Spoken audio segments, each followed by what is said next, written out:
Chapter 33. Black Marble. Splat.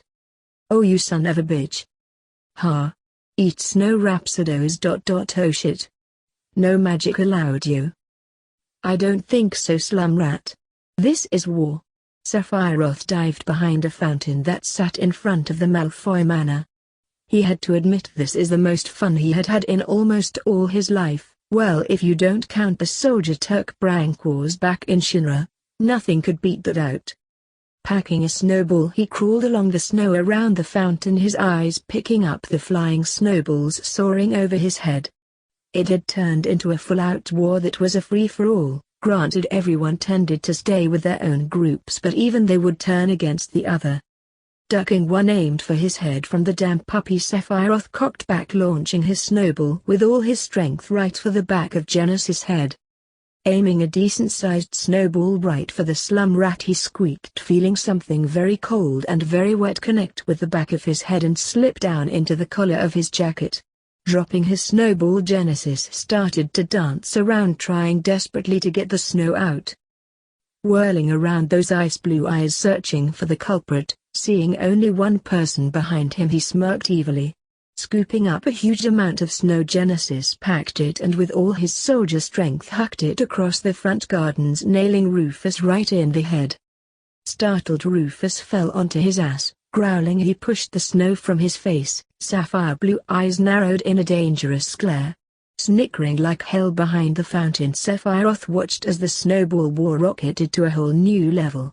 Oh, he really should have been a Turk instead of soldier. Keeping behind the fountain, he waited until everyone's attention was on something else before flinging the next snowball right for the director. Ducking back down, he smirked, hearing the surprised yell from the Wutai man followed by the shocked yip of a certain puppy as Tseng retaliated to who he thought tossed the snowball. Sometimes he had to wonder about these men. It seemed like none of them noticed he wasn't standing anywhere around them. Hearing it go quiet, Sephiroth slowly sat up. The only thing you could see above the fountain was his silver hair, which had returned to laying flat as it was soaked, and Mako green eyes. Blinking, he sat up a little further, seeing everyone was gone. Feeling the hair rise on the back of his neck, he looked back just in time to get a face full of snow as several different snowballs nailed him. Sneaky ass bastard. Reno laughed, puffing on his newest cigarette. Laughing, Sephiroth pushed the snow from his face, giving them all a smug smile. It was really too easy to get you lot to gang up on each other. You are going to regret that, General. Tseng tossed a snowball up into the air, a smile playing on his lips. Swallowing nervously, Sephiroth started to back up in the snow. He knew that look and knew it very well. If Tseng smiled, you were a dead man. Run. Not needing to be told twice, Sephiroth stood up, bolting for the gardens. Tseng only steps behind him along with Genesis and Zack. Shivering, Rufus rubbed his arms. He was only slightly enhanced, basically enough to save his ass if he got in trouble. He wasn't walking mecha heaters like the three soldier and Tseng. Those four men had enough mecha in their bodies, they almost never had to wear jackets. He honestly didn't see how they could wear the heavy Kevlar jackets and leather that they did every day, let alone battle in them. Come on, Rufus, let's get you back inside. You know the others will be back in soon. Setting a hand on Rufus' shoulder, Reno gently steered him back into the house. Reno, you don't need to do this. You're not my Turk anymore. I may not be your Turk anymore, but I am your lover. Moving into the drawing room, Rufus froze, his sapphire eyes going wide as he saw the chairs had been carelessly shoved to the side of the room and a long black wood table had been placed in the center of the room. Ah. Rufus. What's going on, you? Death Eater meeting. Rufus turned horrified eyes on Reno. There was no meeting for today. It must have been an emergency meeting, which meant... Oh fuck you. Snake face and all? Rufus nodded, going slightly pale. Normally this wouldn't have been a bad thing, but not only did he have two Weasleys here, he also had the bloody boy who lived. Racing around the garden, the group ran back up to the fountain but found themselves freezing as they saw several black-robed figures walking up the drive from the iron gate. Sephiroth? Genesis asked, seeing his lover had gone completely stiff, his soldier mask slamming into place. Death Eaters. Tsank said softly, his own Turk mask up in place. Come on. Zack gently grabbed Sephiroth's arm, pulling him towards the house.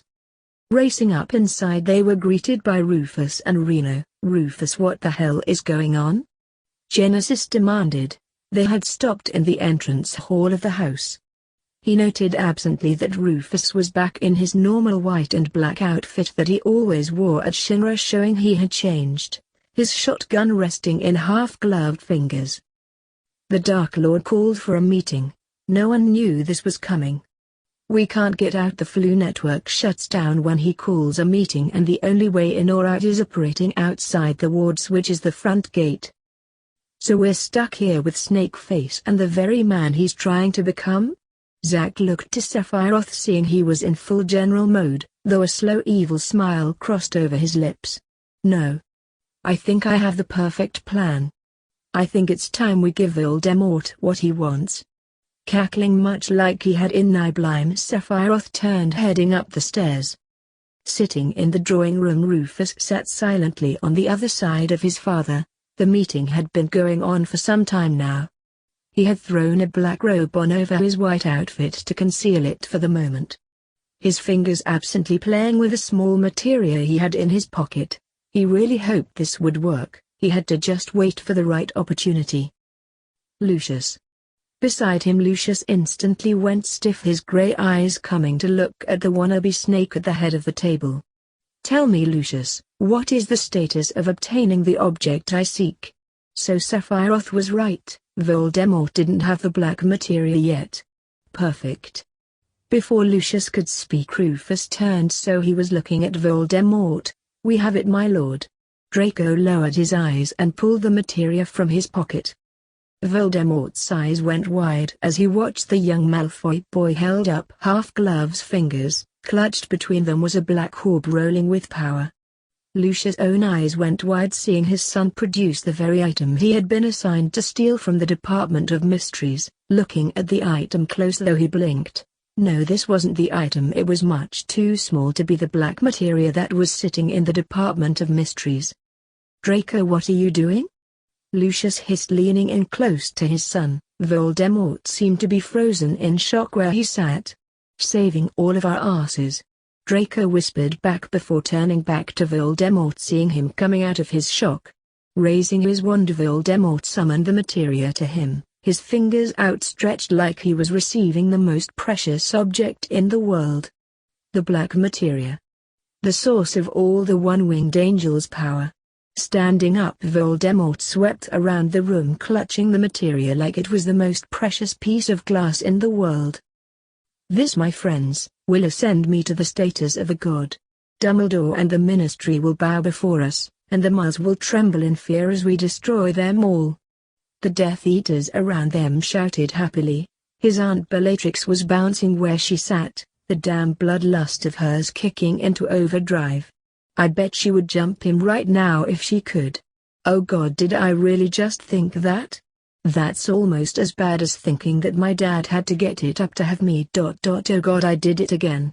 Sometimes Rufus really hated his mind, he really did. My lord, summon the great power, let us bask in it. Bellatrix was practically screeching as she continued to bounce. Voldemort actually smiled and, closing his eyes, tapped into the magic he could feel flowing through the great black materia. Power flared to life around him, causing his robes to billow out around him. A brilliant arcane symbol glowed around the materia, causing it to turn a brilliant shade of red, with a burst of power causing everyone to shield themselves. The materia flared before returning to its dull black color. Opening his eyes, Voldemort looked at his servants. He didn't feel any different. No more power than what he already had. Lowering the materia, he looked it over. There was no doubt that this was the black materia. He could feel the magic in it, and there was only one in the world that was black. All the books said that. My lord? Walk. Nearly jumping out of his skin, Voldemort whipped around, wand raised at what had said that directly behind him. All his Death Eaters were on their feet, wands drawn as well, though they were looking no in pure horror. A huge yellow bird stood before them with its head tilted to the side curiously. A pink-white creature was sitting on its back.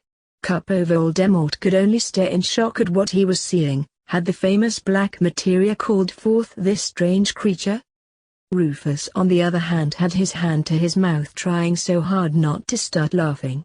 Sephiroth hadn't told them what materia he had stolen from Genesis to create the fake black materia. A Choco Mog summon. He seriously gave him a fucking Chocobo. And the absolute look of confused horror on Voldemort's face was absolutely priceless. Ducking his head into his robe, Rufus quickly wiped the tears that were building in his eyes away. Brushing them away, he quickly straightened up, seeing the summon disappear as it had nothing to attack. He shrunk back though, seeing the rage flash across Voldemort's face as he threw the materia as hard as he could across the room. No. There has to be more than one black materia in the world. The nightmare was said to have nearly destroyed the world with it. Draco.